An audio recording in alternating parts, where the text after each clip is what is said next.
We have a question from a spiritual seeker. I will read out the question.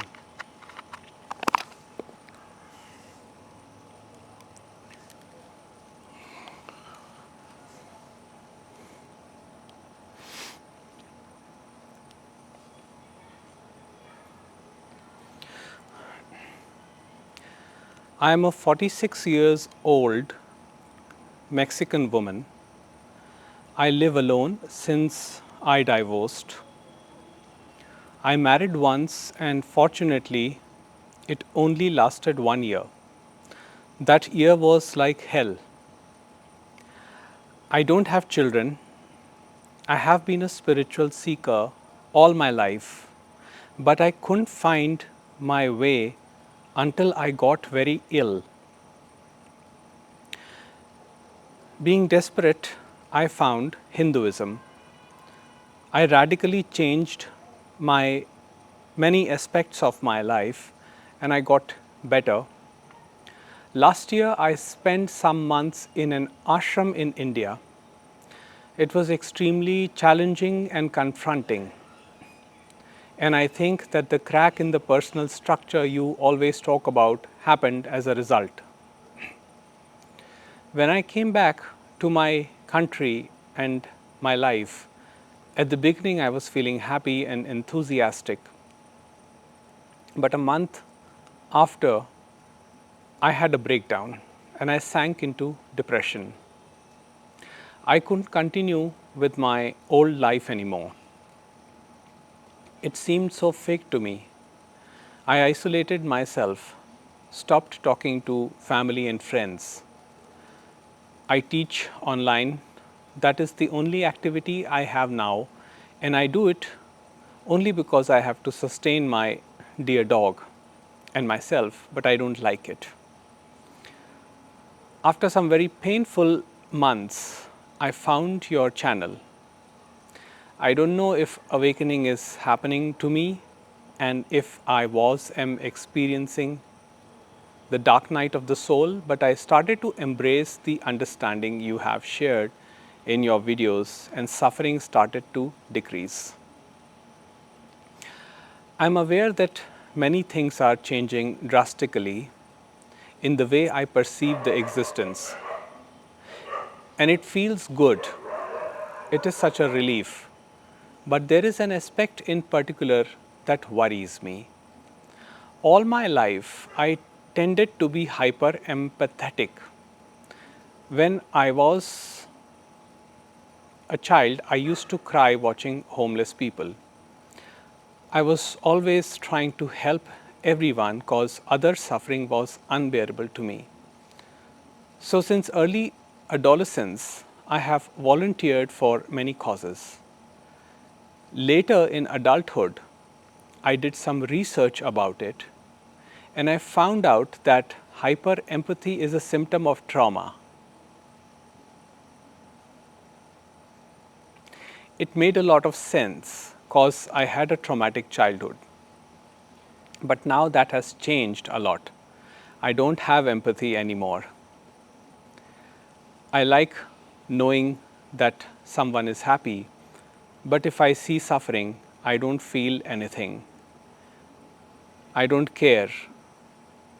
And it is so easy for me to forget about it. I'm still isolated. I don't interact with people more than rarely. But I'm afraid that when I get back to the world, I will behave like an indolent monster. I would appreciate to know what are your thoughts about this, since your videos have helped me much more than any therapy that I tried.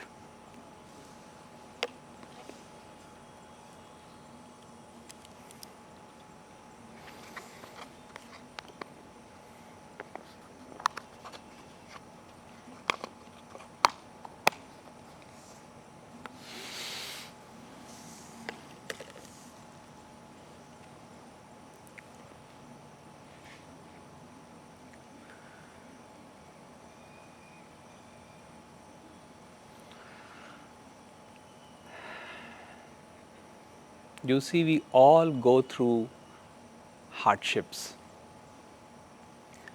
during childhood.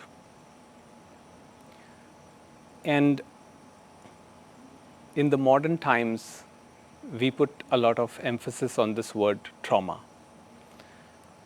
which is fine.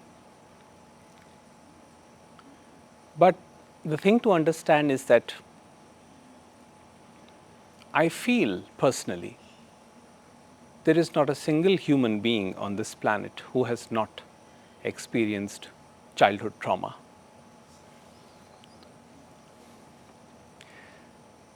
And it is not the fault of parents per se, because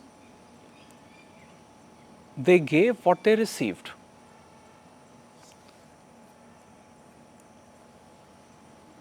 But at some point, everything manifested as this personality that we call as me. So you were also formed as a result of that, all that conditioning. So conditioning includes everything. Conditioning includes trauma, it includes whatever inputs were placed in your psyche by everyone around you, your caretakers, parents, schooling, friends, or other people. So that built up this personality that you call me. But then something happened, and there was a crack in the structure of this personality. Now, this does not make sense to the mind, how this happens, why this happens. So mind attributes, a certain cause, that okay, I was traveling, I was doing this practice, meditation practice or sadhana, or I was attending an ashram and I had a spontaneous awakening. My concept is that it happens precisely when it is meant to happen, not a moment before that, not a moment after that. Precisely when it is meant to happen. It can happen anywhere, anytime. So what happens? There is a crack in all those beliefs, in all those ideas that were given to you, the blueprint of life. So now what happened? Now seeking acquired a direction. Now most people say that I became a spiritual seeker. But what Ramesh would say is, you never became a spiritual seeker. The seeking was always happening. It's just that now it's acquired a particular direction, which we call as the spiritual seeking, or seeking for wholeness, for peace, for relief from the tyranny of this world, from the tyranny of this existence, which is tough, which is like simple imprisonment. You don't feel like doing what you did before. Interests change, hobbies change, people in the life do not see you the same way, friends disappear, relationships break apart. Oh, so many changes happen. I can identify with what you have written. And of course, it is very true that people who undergo this develop a tremendous sense of empathy. Now again, human being needs to give a cause to even that. So they say that it is a result of trauma. And I feel that it is on a spectrum. Just like lack of empathy means empathy on a very low scale. It does not mean zero empathy. It means empathy on a very low scale. Now that could be translated into narcissism or any other word that we would like to use. I wouldn't like to go there, but I would just call it self-centeredness. So it's on the scale. So it can also be on the higher scale. So you had it on the higher scale. What I see is, when this awakening happens, that scale gets balanced. You see? You do not suffer other people's suffering because you realize every suffering is personal suffering. And you, as you mentioned in your mail, that you rejoice in other people's happiness. Why is that?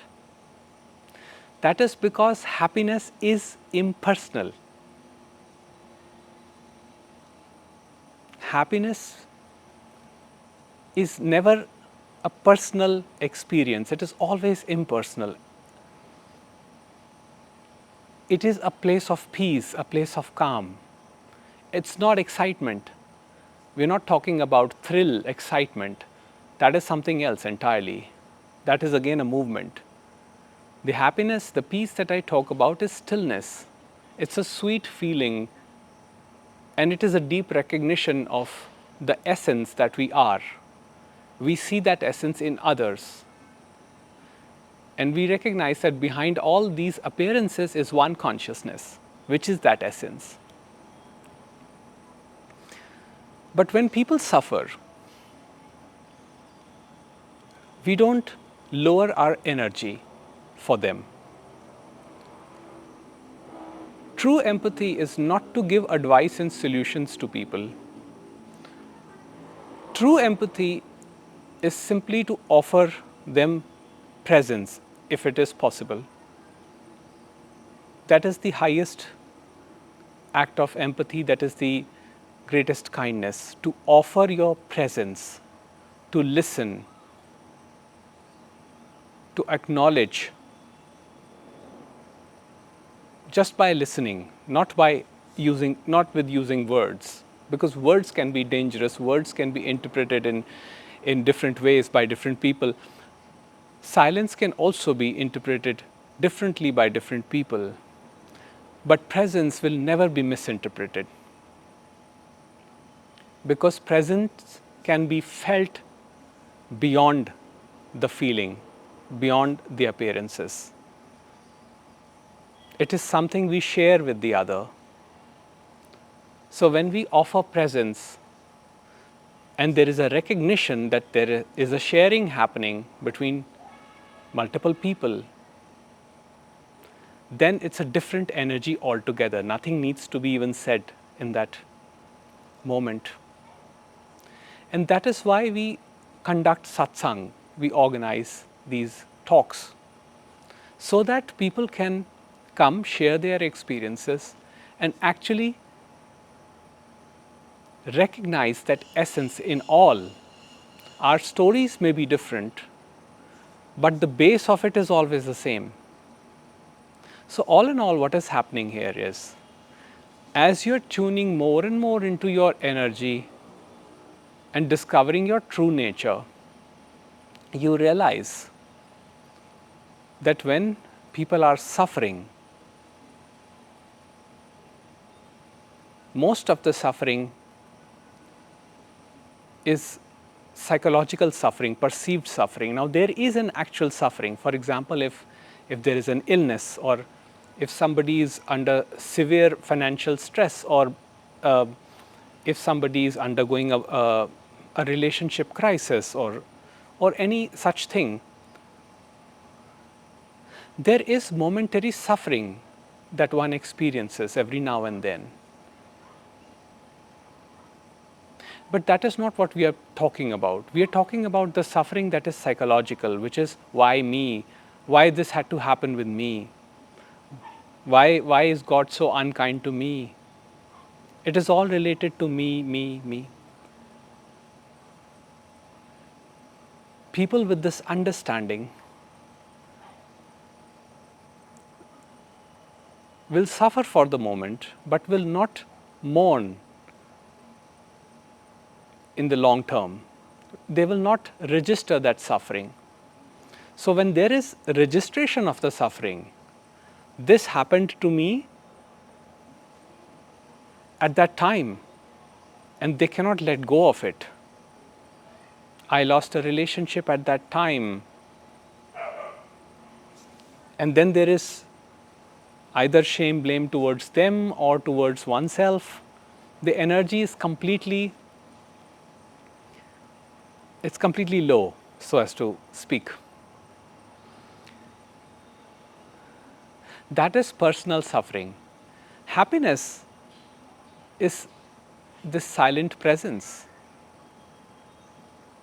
So, when there is a crack in the structure of the personality, this me is not all that strong. Its solidity is not there anymore, its rigidity is not there anymore. It has been seen for what it is, an illusion, an ever changing entity. So we realize, we understand that since this is the nature of me here, the same me is operating there, and that is also going to change. Today it is suffering, tomorrow it will be happy, then again it will be suffering, then again it will be happy, and life moves through this roller coaster of pain and pleasure, pain and pleasure. That's it. And Nisargadatta Maharaj says that background of every pleasure is pain only. But there is a change when the awakening happens. There is a flip. So conceptually speaking, before awakening, the moments of suffering are more and pleasures are experienced sporadically. When I say pleasure, I mean peace, not excitement and thrill. That is not pleasure. Pleasure means a gap between two thoughts, the bliss of simply being. That is experienced in small gaps between long periods of pain before awakening. After awakening, this whole thing begins to flip as one experiences more and more peace in daily living, as one's actions become more spontaneous in daily living, as one stops this whole game of pinning the blame, shame, guilt, malice, resentment onto the other, as this separation between me and the other begins to end, this pattern flips.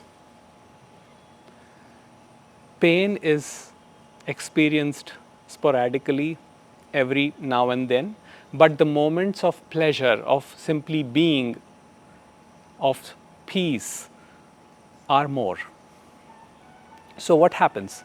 Peace becomes a natural anchor. Now, of course, the ups and downs of life still happen, but one does not cling to anything. One does not cling to the happiness, one does not cling to the pain.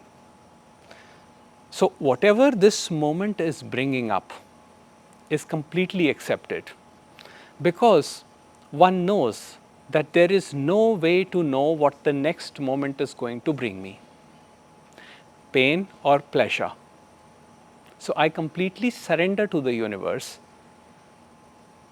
with complete acceptance of whatever it brings in the next moment, pleasure or pain. If universe brings pleasure in the next moment, the pleasure is experienced with acceptance. Or if pain, that is also. But there is never a craving for repeat of the pleasure, neither there is an aversion towards pain, because this trying to cling and trying to push away is the same energy. Attraction and aversion are two sides of the same coin, as they say in Buddhism. They are one and the same movement. So, what I feel is, as you're tuning more and more into your own energy, as you're concerned more and more about yourself, which means you are showing more empathy to yourself first, you are starting to become more empathetic towards others. And you're not caught up in their stories of suffering, because you know that is a story. You're just waiting and you offer them your presence.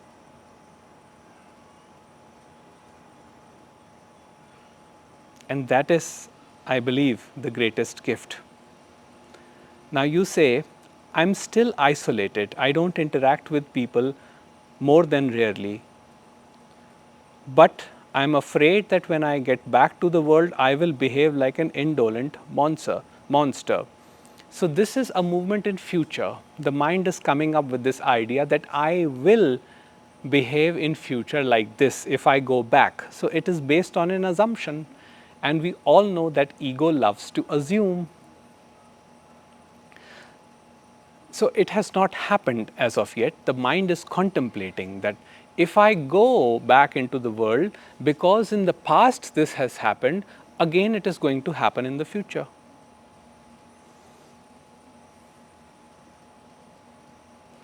But you see, this shouldn't stop us from going back into the world. But here's the thing, going back into the world does not mean picking up the same occupations, mingling with the same people, operating and working in the same way as you did earlier. It simply means when one goes back, one can be completely the way they are in a given moment and not be apologetic about it. You see, with this message, the need to be a good person, need to be a nice person disappears. Because we do not have any control of how we are perceived by others. So with this me structure breaking down, cracking down, there is no one here to bother how the other is going to perceive me. I just keep doing my work. I be completely spontaneous. I work when I want to work. I do not work when I do not want to work. I do not bother much about what my colleagues will think, what my friends will think, what my partner with whom I am in relationship will think, what my parents will think or perceive me. This way, that way. You see, all of these concerns, they begin to disappear. And even you cannot predict how you will be in the future, because all there is here right now. How are you right now? If right now you are peaceful, that means you are living in the present. That means you are in your own energy of pure presence. And that is the greatest gift. That is the highest empathy, because you don't have to do anything in that. Your whole being is radiant and healing for others. This is the miracle of non-doership. It is the highest healing. It is only our doership, when we try to enforce our line of thinking, views on the others, when we try to control the others, when we try to control the perception of the others, you see, that is when we get caught up in this whole drama of life. So I would say what Ramana Maharishi would say to his disciples: be as you are. Let this instrument operate as per God's will. And let the universe worry about what changes have to happen, what people have to come in your life, what friends have to come in your life. Just completely leave it to the universe. You just operate with complete spontaneity and remaining in the, abiding in your own being, abiding in your own amness.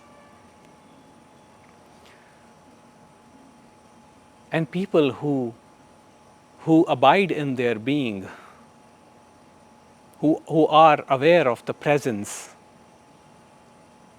actually are very magnetic. Not because they do anything, but their energy is so peaceful that other people get drawn to them. So without doing, a lot gets done, even for the world. Somebody asked Ramana Maharishi once, so much is happening in the world, wars, this, that, as it has always been happening, and you are sitting here meditating, doing nothing. To which Bhagwan, Sri Ramana Maharishi said, it is your assumption that I am not doing anything. So the ego loves to assume, what if this happens, what if that happens? Bring yourself here and now. What is happening right now? See that. So if you're undergoing a period of isolation, let it be for the time being. But eventually, yes, you will go out, you will meet people. Even the sages, after long periods of solitude, contemplation, reflection, went out into the world. Even Ramana Maharishi, for years he meditated in his cave, but then eventually he came out. Most of the people have done that, and that may happen for you too. In fact, if it happens organically, naturally, you may actually find your tribe, the people you actually resonate with, people who share your values, people who have experienced what you have experienced, who can relate to you, people who can identify with you, people who can be as empathetic as you are. So I don't see any problem with your empathy function here, because I think a balance is being restored here. Rather than being over empathetic and under empathetic, you are striking a perfect balance which protects you from harmful manipulations and control by people who are still caught up.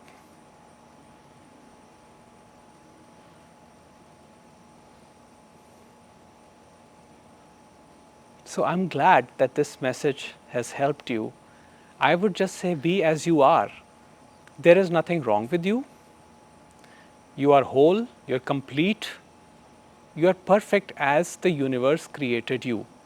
Whatever changes are meant to happen, the universe itself will take care of it. You just keep being, just be. So I hope that answers your question.